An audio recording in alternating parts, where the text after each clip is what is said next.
না এ গরমে আর মাঠে খাওয়াইলো না, খিদের দিলে খিদে ঠাবে চলে আসলাম বাড়ি। ও ফুসকনি রান্না বান্না করছি যে শিগগির করে নিয়ে খাইয়ে নেই, আবার মাঠে যেতে হবে।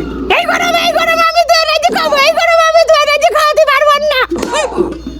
না না এই যে দেখো দেখো শোনা, তুমি রাগ করে না, তোমার রুফির আগুনে আপনি এমনিতেই জ্বলিয়ে ফিরে শেষ হয়ে যাচ্ছি, তা তোমার রুফির থেকে গরম কি বেশি নাকি? তোমার রুফির আগুনের থেকে গরম বেশি? হ্যাঁ, তোমার যে সুন্দর রূপ। আরে শোনা, তুমি যে আমার এত ভালোবাসো আমি তো তা জানি না কো। তুমি রাগ করিও না, যাই হয়েছে আমার পর তুমি বেজার হয় না, আমি তোমার এখন এনে খাবার দিচ্ছি। যাও যাও যাও শোনা, তুই তুই করে থেকে চুরি যা। ওরে মিয়া মানুষ লে আল্লাহ ওকে তৈরি করছে বাঁকা হাত দি, ওকে রাজিয়ে করলি তো চলবেই না। নে ও ভালোবাসে যদি পরিবারে না আসনে তাহলে একটু পাম দিয়ে দেখবেন, পাম দিয়ে দিলে দেখবেন যে 100% শুনবি, বুঝতে পারছেন, শুনতে বাধ্য ওরা।